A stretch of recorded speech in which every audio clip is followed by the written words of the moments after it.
ऐच्छिक विषय नन हिंदी वर्ग 10। इससे जितने भी महत्वपूर्ण प्रश्न हैं मैं आपके साथ शेयर कर रहा हूँ। ये ऑडियो है, ठीक है, इसको आप सुन लें। चलिए देखते हैं। बाल गोविंद भगत कबीर को क्या मानते थे? तो बाल गोविंद भगत कबीर को मानते थे अपना शाह, ठीक है। उसके बाद अगला प्रश्न है कि बिहारी किस रस के कवि थे? बिहारी जो है वो किस रस के कवि है? तो ये है श्रृंगार रस के, ठीक। अगला प्रश्न है हुंडरू का पानी, हुंडरू का पानी डैश डैश की तरह चक्कर काटता है। तो इस खाली जगह में हमको भरना है हुंडरू का पानी सांप की तरह चक्कर काटता है। उसके बाद बाल गोविंद भगत की संगीत साधना का उत्कर्ष देखा गया बेटे के मृत्यु के दिन, ठीक है। इसका सही जवाब होगा बेटे के मृत्यु के दिन। बाल गोविंद भगत की संगीत साधना का उत्कर्ष कब देखा गया? तो बेटे के मृत्यु के दिन, ठीक। बाल गोविंद भगत के कितने बेटे थे? तो बाल गोविंद भगत के एक बेटे थे, ठीक है। बाल गोविंद भगत के एक बेटे थे। अब यहाँ पर अगला है भक्ति काल के कवि कौन है? तो ऑप्शन दिया हुआ है बिहारी, गोपाल सिंह नेपाली, अरुण कमल, कबीरदास। तो इस चारों ऑप्शन में कबीरदास जो है वो भक्ति काल के कवि है। बाल गोविंद भगत की पुतौह थी क्या थी? तो सुशील थी। बाल गोविंद भगत की पुतौह क्या थी? सुशील थी। अगला प्रश्न है कि बाल गोविंद भगत का बेटा क्या था? ऑप्शन में है बुद्धिमान, बी में सुस्त, सी में मोटा, डी में दुबला पतला। तो इसका ऑप्शन होगा सुस्त था। सुस्त बाल गोविंद भगत का बेटा था सुस्त। चलिए गोदी में पियावा चमक उठे सखियां चिहुक उठे ना गाते थे, कौन गाते थे? तो ऑप्शन इसका देख लीजिए कबीरदास, बाल गोविंद भगत, निराला, कर्पूरी ठाकुर। यहाँ पर बाल गोविंद भगत ये गीत गाते थे। बाल गोविंद भगत पेशे से क्या था? तो बाल गोविंद भगत गृहस्थ था, ठीक। अगला भी प्रश्न देखते हैं। पुरुलिया रोड से हुंडरू की दूरी कितनी है? तो पुरुलिया रोड से हुंडरू की दूरी जो है वो 13 मील है। कितनी है? 13 मील। हुंडरू का जलप्रपात रांची से कितनी दूरी पर है? तो हुंडरू का जलप्रपात जो है वो रांची से 27 किलोमीटर की दूरी पर है। हुंडरू का जलप्रपात रांची से 27 किलोमीटर की दूरी पर है। स्वर्ण रेखा एक है, स्वर्ण रेखा किस चीज का नाम है? तो स्वर्ण रेखा एक नदी का नाम है। स्वर्ण रेखा एक नदी का नाम है। अगला भी प्रश्न देखते हैं। महमूद के पास कितने पैसे हैं? तो महमूद के पास 12 पैसे हैं, ठीक है। महमूद के पास 12 पैसे हैं। हामिद ने कितने पैसे में चिमटा खरीदा? तो हामिद के पास तो बस 3 पैसा था, 3 पैसे में खरीदा। अब इस कहानी में महमूद वाला भी पूछा गया है। महमूद के पास में 12 पैसे थे और हामिद के पास में 3 पैसे, ठीक है। उसके बाद 15 पैसे हैं इस कहानी में। ईदगाह कहानी में 4 यहाँ पर है नाम, हामिद, शम्मी, महमूद और मोहसिन। तो किसके पास 15 पैसे हैं? तो यहाँ पर मोहसिन जो थे उसके पास 15 पैसे हैं। हामिद की दादी का क्या नाम था? तो हामिद की दादी का नाम अमीना था, ठीक। विनाश के बाद क्या होता है? तो विनाश के बाद नवनिर्माण होता है, ठीक है। अगला देखते हैं। हामिद ने चिमटा खरीदा और सम्मी ने क्या खरीदा? यहाँ पर हामिद ने चिमटा खरीदा तो सम्मी ने क्या खरीदा? तो सम्मी ने पतंग खरीदा था, ठीक। इसका ऑप्शन ये बता रहा है।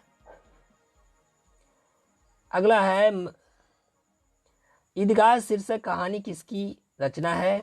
तो ये मुंशी प्रेमचंद की रचना है।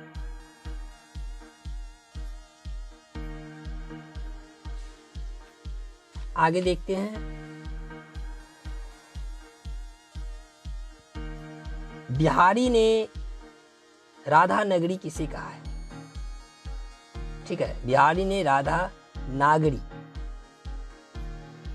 नागरी किसे कहा है?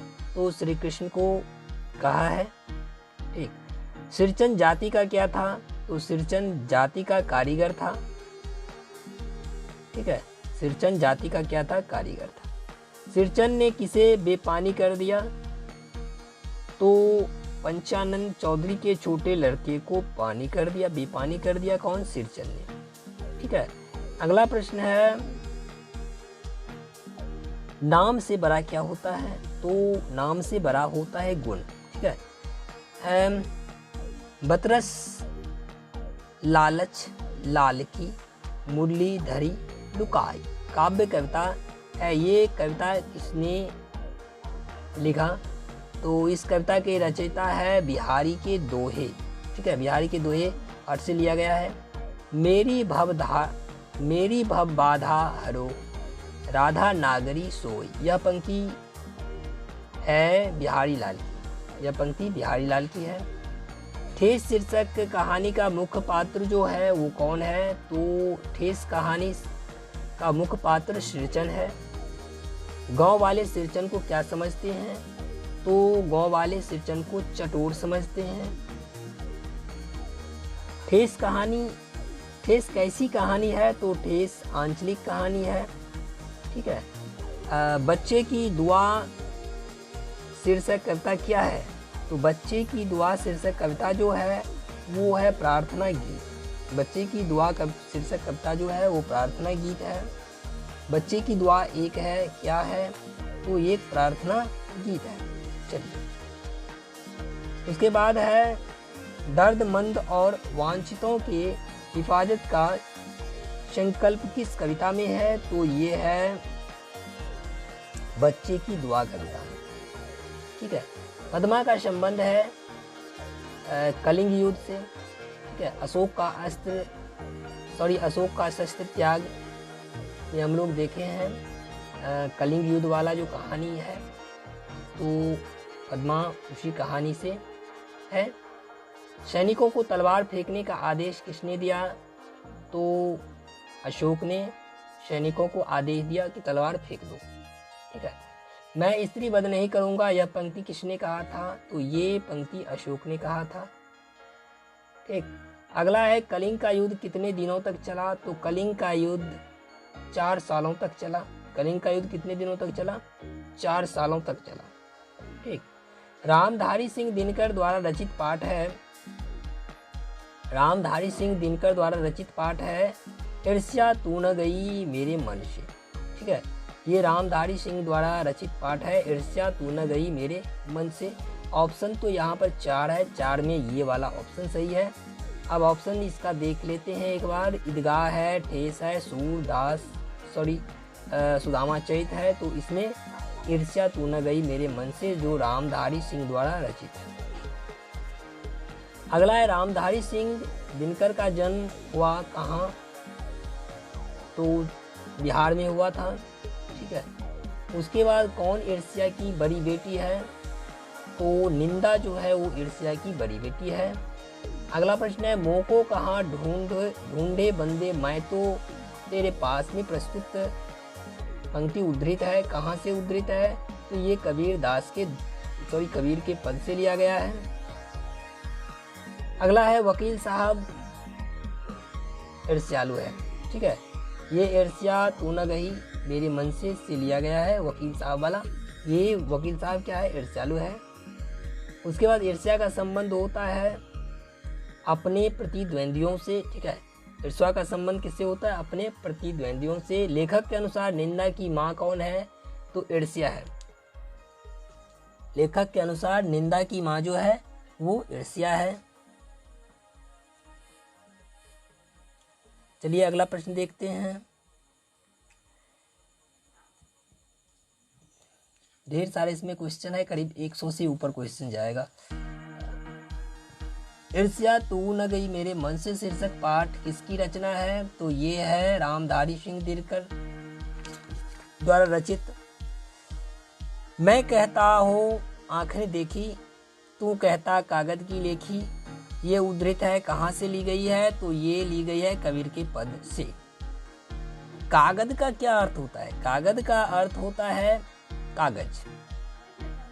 कबीर किस काल के कवि हैं? तो कबीर जो है वो भक्ति काल के कवि हैं।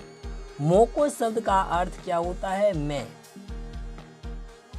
मैं होता है कि तुम होता है कि परमपिता परमेश्वर होता है कि सभी सत्य। यहाँ पर परमपिता परमेश्वर जो है वो मोको के लिए प्रयोग हुआ है।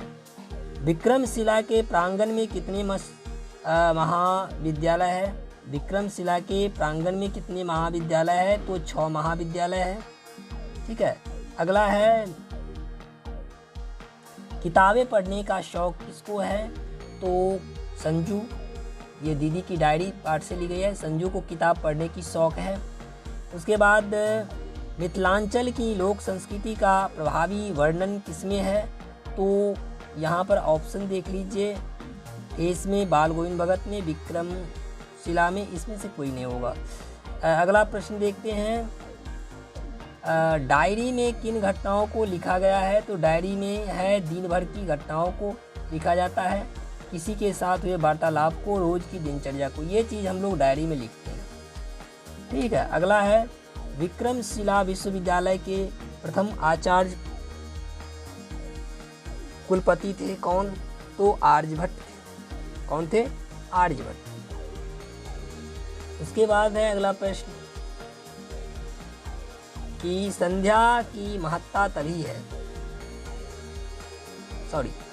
साध्य की महत्ता तभी है जब उसका साधन भी महान हो। ये उक्ति किसका है? ये उक्ति महात्मा गांधी जी का है। ठीक है। अगला प्रश्न देखते हैं, पीपल शीर्षक कविता के कवि कौन है? तो इसके कवि है गोपाल सिंह नेपाली। ठीक है। संजू किस कक्षा में पढ़ती है? तो संजू 8वीं कक्षा में पढ़ती है। उसके बाद किस कवि के अनुसार पीपल के पत्ते का आकार कैसा है?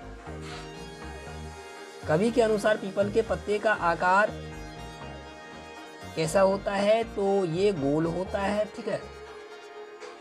उसके बाद का प्रश्न है कि दीनबंधु निराला पाठ गद्य के कौन सी विधा है? तो ये गद्य की संस्मरण या रेखा चित्र। अगला प्रश्न है, खेमा कितने वर्ष का दिखता था? तो खेमा 8-9 वर्ष का दिखता था। ठीक। दीनबंधु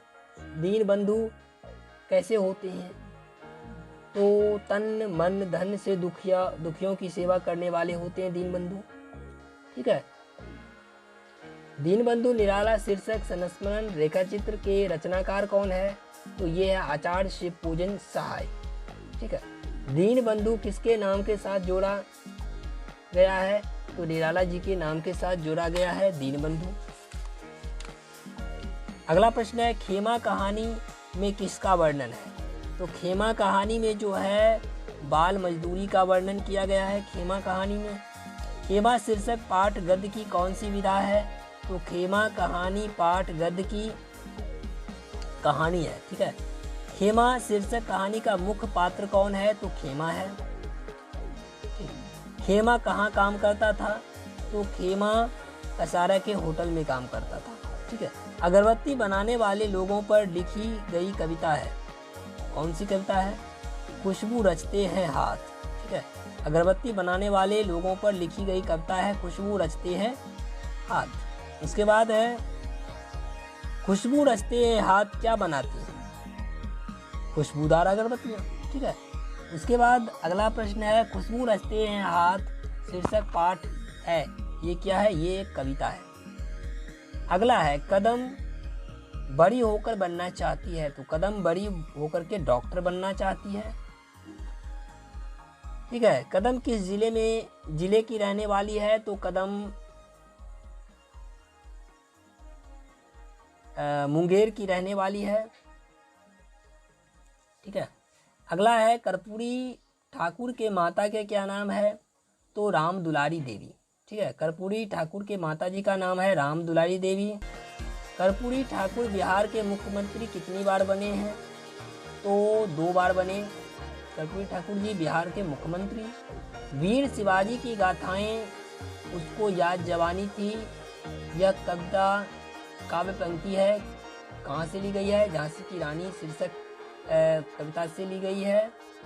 इसके बाद कर्पूरी ठाकुर का जन्म कब हुआ था? तो कर्पूरी ठाकुर का जन्म हुआ 24 जनवरी 1921 को। ठीक है, कर्पूरी ठाकुर का जन्म किस राज्य में हुआ था? तो बिहार में हुआ था। ठीक है, कर्पूरी ठाकुर ने आईए की परीक्षा पास की कब? 1942 ईस्वी में। ठीक है, अगला प्रश्न देखते हैं। कर्पूरी ठाकुर पहली बार जेल कब गए थे? तो 23 अक्टूबर 1943 को पहली बार जेल गए थे कर्पूरी ठाकुर जी, 23 अक्टूबर 1943 को। ठीक है, अगला प्रश्न, झांसी की रानी ने लड़ी, अंग्रेजों से लड़ी थी। ठीक है, अब देखिए चिकित्सा का चक्कर शीर्षक पाठ के लेखक कौन है? तो मैडम बनारसी जी हैं, चिकित्सा के चक्कर पाठ के लेखक। चिकित्सा के चक्कर शीर्षक पाठ साहित्य की कौन सी विधा है? ये व्यंग्य है। ठीक है, लेखक को पेट दर्द से रात में कितने बजे नींद खुली? तो 3 बजे, करीब 3 बजे। इसका जवाब होगा 3 बजे। ठीक है, अगला है सुदामा की आर्थिक स्थिति कैसी थी? तो सुदामा की आर्थिक स्थिति अति दीन थी, काफी गरीब था। ठीक है, सुदामा और कृष्ण क्या थे? सुदामा और कृष्ण क्या थे? तो ये बाल सखा थे। ठीक है, बाल सखा। सुदामा अपने मित्र से मिलने कहाँ गए थे? तो द्वारिकापुरी गए थे, द्वारिका गए थे। सुदामा चरित्र के लेखक कौन है? तो नरोत्तम दास जी हैं, सुदामा चरित्र के लेखक नरोत्तम दास। हिरण के बच्चे के लिए कौन दुखी था? तो यहाँ पर है कवि। ठीक है, हिरण के बच्चे के लिए दुखी था कवि। दोस्तों यहाँ पर करीब 100 से ज़्यादा विविध प्रश्न आपके साथ शेयर किया हूँ।